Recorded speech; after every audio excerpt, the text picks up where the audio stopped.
Welcome class to my YouTube channel once again.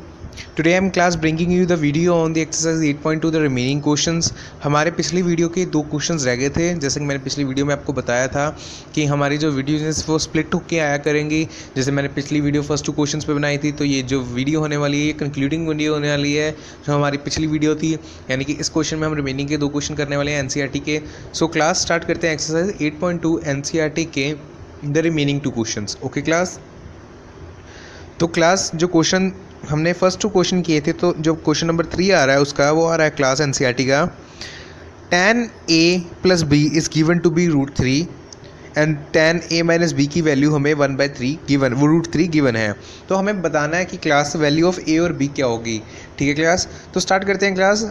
हमें since given है कि tan, पहले देखते हैं हमें गिवन क्या है। हमें गिवन है class tan a plus B √3 के इक्वल है और tan a माइनस बी 1/√3 के इक्वल है। ठीक है क्लास, सो क्लास आगे चलते हैं।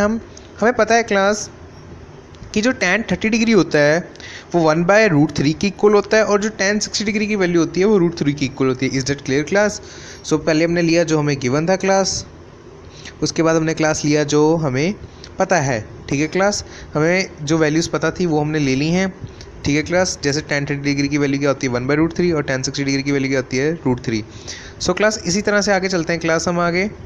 तो अब देखो क्लास, मैंने tan a प्लस बी को इक्वेट किया tan 60 डिग्री से। अब आप सोच रहे होंगे ये अपने कैसे किया। क्लास यहाँ पर देखो, हमें पता है कि tan a प्लस बी √3 के इक्वल है। ठीक है ना क्लास, यहाँ पे हम देख सकते हैं। और मैंने यहाँ पे आपको कहा है कि जो tan 60 डिग्री है वो √3 की इक्वल है। तो अगर आप इस पॉइंट को, इस यहाँ पे tan a प्लस बी को, ये जो मैंने दो अंडरलाइनें की हैं स्टेटमेंट, इनको अगर ध्यान से देखें क्लास, तो उसके अगर मैं इन दोनों स्टेटमेंट को लेके चलूँ, अगर मैं ध्यान से देखूँ कि tan a प्लस बी √3 के जो मैंने अंडरलाइन स्टेटमेंट किए क्लास, अगर मैं उसको ध्यान से देखूँ तो मैं tan a plus B equal to tan 60 degree लिख सकता हूँ क्लास। ठीक है, क्योंकि tan a प्लस बी √3 के इक्वल था और √3 की वैल्यू क्या है tan 60 डिग्री। सो क्लास ये मैं लिख सकता हूँ। तो क्लास आगे चलते हैं अब। सो ए प्लस, अब देखो क्लास, हमारे पास एक रूल होता है कि जब कभी भी दोनों तरफ लेफ्ट और राइट हैंड साइड हमारे पास tan यानी कि सेम रेशोज़ आ जाएं या सेम फंक्शन आ जाएं ट्रिग्नोमेट्रिक के, tan आ जाए, cos आ जाए, तो उस केस में क्या होता है, ये जो फंक्शन है ये रूल्ड आउट हो जाते हैं, यानी कि एक तरह से रिमूव हो जाता है दोनों साइड से, लेफ्ट से भी और राइट से भी। ठीक है क्लास, सो ये जो tan है a प्लस बी और यहाँ पे जो tan 60 डिग्री है, ये tan जो है यहाँ से रिमूव हो जाएगा और आपके पास स्टेटमेंट बचेगी a plus B is equals to 60 degree. ठीक है क्लास, और इसको मैंने नाम दिया है इक्वेशन 1। आगे चलते हैं क्लास। इसी तरह से हम एक और इक्वेशन बनाएंगे और वो कौन सी होने वाली है, a माइनस बी वाली equation. Very good class. So अगली इक्वेशन आने वाली है a माइनस बी, जो कि 1/√3 के इक्वल था और 1/√3 की वैल्यू थी tan 30 डिग्री। सो इसी तरह से हमारे पास दूसरी इक्वेशन आ गई जो कि है ये वाली इक्वेशन, और फर्स्ट इक्वेशन ये थी। अब हम करेंगे क्या क्लास, हमारे पास एक इन टर्म्स ऑफ a और b आंसर तो आ रहा है। अब हमने क्या करना है, इन दोनों इक्वेशंस को एक दूसरे में ऐड कर देना है। ठीक है क्लास, और जब हम इन इक्वेशन को एक दूसरे में क्लास ऐड कर देंगे, ठीक है, ऑन एडिंग इक्वेशन 1 एंड 2, हमारे पास कुछ इक्वेशन इस तरह की बनेगी, a plus B is equal to 60 degree and a minus B equal to 30 degree. Since class यहाँ पे देखो जो a है वो दोनों पॉजिटिव में है और जब इनको ऐड करोगे तो आपके पास आंसर आ जाएगा 2a। पर बात रही b की, एक b पॉजिटिव में है और वहीं दूसरा b समवट नेगेटिव में है। तो क्लास जब इन दोनों को ऐड करने जाओगे तो ऑपोजिट साइन के कारण ये जो b है ये कैंसिल आउट हो जाएगा और ये भी b क्या हो जाएगा, कैंसिल आउट हो जाएगा। सो आपके पास वैल्यू आ जाएगी 2a is equals to 60 degree plus 30 degree, that is 90 degree. So आपके पास जो अब आंसर आ रहा है क्लास वो आ रहा है 2a is equals to 90 degree. अब यहाँ से अगर मैं a की वैल्यू निकालूँ तो आपकी a की वैल्यू 45 डिग्री आ जाएगी। तो a की वैल्यू तो आ गई हमारे पास। अब b की वैल्यू निकालने के लिए हम ये जो वैल्यू है हम इसे किसी दोनों में से किसी एक इक्वेशन में सब्स्टिट्यूट कर देंगे। मैं तो अपने लिए इक्वेशन 1 में सब्स्टिट्यूट कर रहा हूँ, आप चाहे तो b में भी कर सकते हैं, कोई इक्वेशन 2 में भी कर सकते हैं। आंसर जो आपका क्लास आने वाला है वो सेम ही आएगा। सो क्लास मैंने जब इनकी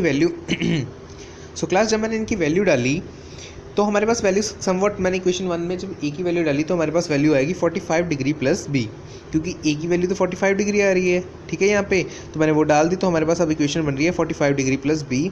सो क्लास जब इसको इक्वेट कर देंगे 60 डिग्री के अलावा तो b की वैल्यू यहाँ से निकल के आएगी क्लास, जो आपकी आएगी यानी कि 45 डिग्री 60 डिग्री से माइनस हो जाएगा उस तरफ जाके, और b की वैल्यू आपकी क्लास आ जाएगी 15 डिग्री, और यही आपका आंसर है। a की वैल्यू 45 डिग्री ठीक है क्लास, और बी की वैल्यू आपकी आ रही है 15 डिग्री। ये क्या है, आपका आंसर है इस क्वेश्चन का। सो क्लास हमें ए और बी की वैल्यू निकालनी थी, वो हमने निकाल दी है। अब चलते हैं क्लास अगले क्वेश्चन की ओर, जो कि आपका एक्सरसाइज का last question, that is question number 4। Class इस क्वेश्चन में आपको 5 डिफरेंट स्टेटमेंट्स अब मिलेंगे, जिसको आपको ने प्रूव करना है कि वो ट्रू होने वाली है या फॉल्स। यानी कि ये आपका क्वेश्चन है स्टेट द फॉलोइंग ट्रू और फॉल्स, यानी कि इसमें आपको 5 स्टेटमेंट्स आएंगी और उसको आपको प्रूव करना है कि वो ट्रू है या फॉल्स है, और उसके लिए आपको साथ में रीजनिंग भी देनी पड़ेगी। अगर ये ट्रू है तो क्यों है, फॉल्स है तो क्यों है।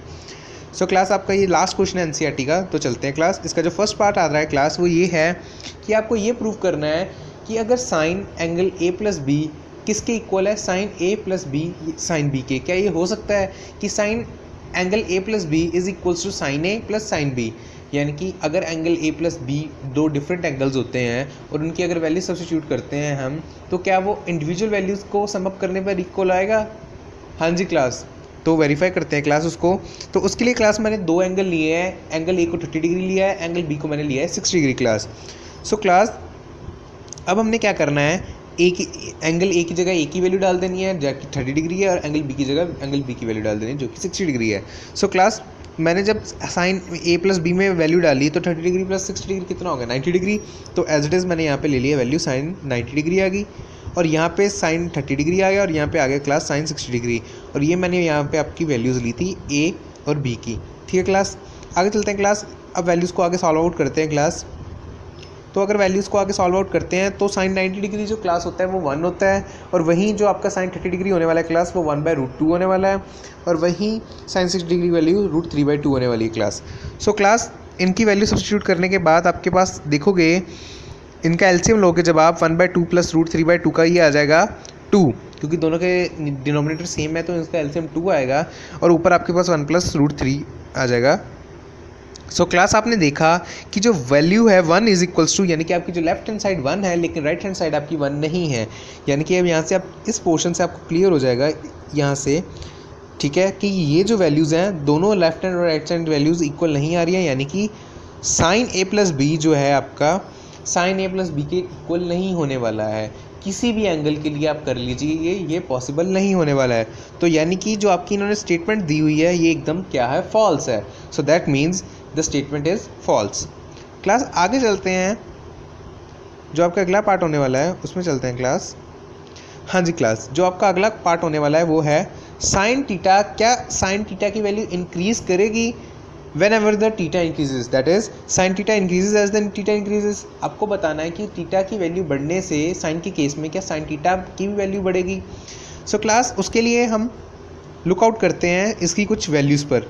जैसे कि आपको पता है क्लास साइन 0 डिग्री की वैल्यू 0 होती है, साइन 30 डिग्री की वैल्यू 1/2 होती है, साइन 45 डिग्री की वैल्यू 1/√2 होती है, साइन 60 डिग्री की वैल्यू क्लास 3/√3/2 होती है, साइन 90 डिग्री की वैल्यू क्लास 1 होती है। सो क्लास मैंने इन वैल्यूज़ को इंक्रीजिंग ऑर्डर में लगाया हुआ है, जैसे पहले 0 डिग्री, 30 डिग्री, 45 डिग्री, 60 डिग्री और 90 डिग्री। सो क्लास अगर आप ध्यान से देखोगे तो आप देखोगे कि 0 डिग्री की वैल्यू तो 0 है, ठीक है, लेकिन 30 डिग्री की वैल्यू कितनी आ रही है, 1/2।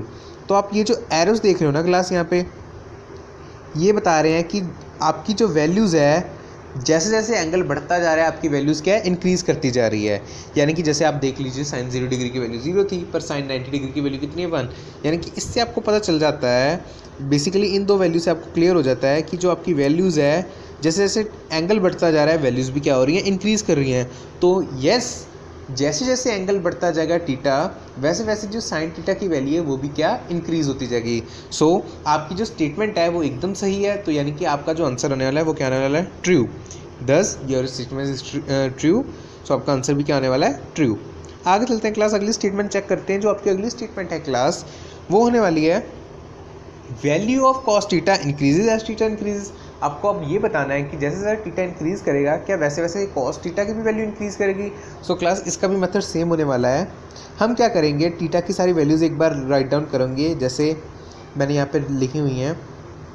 कॉस 0 डिग्री के लिए उसकी वैल्यू क्या होती है, कॉस 30 डिग्री के लिए वैल्यू क्या होती है। बट यहाँ पे इंटरेस्टिंग चीज़ है क्लास देखने वाली कि प्रीवियस केस में आपने देखा था साइन 0 डिग्री की वैल्यू कितनी थी, 0, पर यहाँ कॉस 0 डिग्री की वैल्यू 1 आ रही है और कॉस 90 डिग्री की वैल्यू क्या है, 0 है। सो क्लास आपने ये जब देखा तो आपने देखा कि अब आपकी वैल्यू इंक्रीज़ की बजाय डिक्रीज़ हो रही है। यानी कि cos 0 डिग्री तो 1 था, लेकिन cos 90 डिग्री क्या हो गया, 0 हो गया। सो आपने देखा कि जैसे जैसे एंगल बढ़ता जा रहा है cos के केस में जो वैल्यू है वो क्या है, डिक्रीज हो रही जा रही है। तो यानी कि जो आपने देखा और जो आपका क्वेश्चन पूछा जा रहा है वो दोनों कॉन्ट्राडिक्टरी स्टेटमेंट्स हैं। यानी कि अगर देखा जाए स्टेटमेंट में जो वो कह रहे हैं वो पॉसिबल ही नहीं है, क्योंकि जैसे जैसे थीटा बढ़ेगा cos की तो वैल्यू कम होनी चाहिए। तो यानी कि आपकी जो स्टेटमेंट है वो एकदम फॉल्स है। तो आपका आंसर क्या आने वाला है यहाँ पे, फॉल्स। तो उसके रीज़न में आप क्या लिखोगे, as the theta increases, as theta increases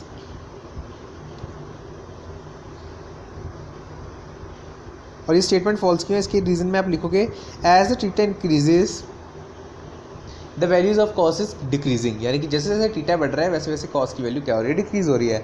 so class अब चलते हैं आपके फोर्थ पार्ट की, और फोर्थ पार्ट में आपको दिया गया है कि sine theta is equals to the cos theta for all values of theta, is that possible class. अब अगर आपके पास बुक है तो आप बुक खोलिए, उसमें अपना ट्रिग्नोमेट्रिक का टेबल देखिए और मुझे बताइए कि क्या हर वैल्यू के लिए 0 से लेकर 90 डिग्री तक जितने भी एंगल्स आ रहे हैं सभी के एंगल्स के लिए जो साइन और कॉस की वैल्यू सेम है। हाँ जी, नो क्लास। क्यों? क्योंकि सिर्फ 45 डिग्री के केस में ही साइन की वैल्यूज जो है कॉस के इक्वल होते हैं। वैसे तो देखा जाए 30 डिग्री साइन 30 डिग्री कितना होता है, 1/2, लेकिन कॉस 30 डिग्री √3/2 होता है। यानी कि कॉस और साइन तभी सिर्फ 45 डिग्री के केस में इक्वल होते हैं, उसके अलावा किसी और केस में इक्वल नहीं होते हैं। सो क्लास आपकी ये जो स्टेटमेंट है, ये स्टेटमेंट कह रही है कि हर थीटा के लिए वो इक्वल होते हैं, जो कि नहीं पॉसिबल हो सकता, क्योंकि वो तो सिर्फ एक केस के लिए इक्वल होते हैं, जो भी जहाँ आपकी थीटा की वैल्यू 45 डिग्री होती है class. So this is false statement and your answer is going to be the false.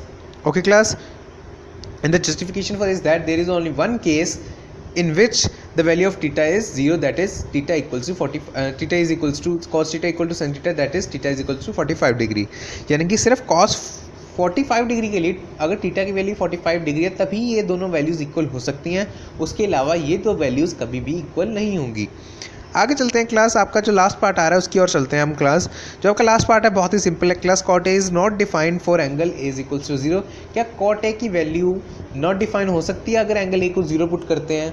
तो उसके लिए हम पहले चेक करते हैं कॉट 0 डिग्री की वैल्यू होती कितनी है क्लास। सो क्लास जो 0 डिग्री की वैल्यू होती है वो होती है 1/0। So cot 0 degree is equals to 1/0 which is not defined. Why it is not defined? Because जब भी कभी किसी टर्म के नीचे 0 आ जाता है तो उसकी वैल्यू क्या हो जाती है, अप्रोच कर जाती है इन्फिनिटी को। अब जब वैल्यू इन्फिनिटी को अप्रोच कर जाती है तो यानी कि उस वैल्यू का किसी सिंगल पॉइंट के लिए कोई एक वैल्यू नहीं है, यानी कि उस वैल्यू की न्यूमरस वैल्यू है, उसी पॉइंट पर उसकी कई वैल्यूज़ आ रही हैं। ठीक है क्लास, तो आप उसको किसी एक वैल्यू के लिए डिफाइन नहीं कर सकते, स्पेशली केस ऑफ 0 डिग्री। सो जब भी आपका 0 किसी वैल्यू के अपॉन में आ जाता है तो आप समझ लीजिए कि उसका आंसर अप्रोचेस टू इन्फिनिटी हो चुका है, यानी कि उस वहाँ पर कई सारी वैल्यूज़ मौजूद हैं, तो कभी कोई भी आप एक वैल्यू ले नहीं सकते। तो यानी कि cot 0 डिग्री की वैल्यू अगर 1/0 है तो which is also are not defined. So आपकी जो स्टेटमेंट है क्लास वो बिल्कुल सही है, तो इसका आंसर आने वाला है ट्रू क्लास। ओके क्लास, आगे और यही हमारी वीडियो का एंड था क्लास।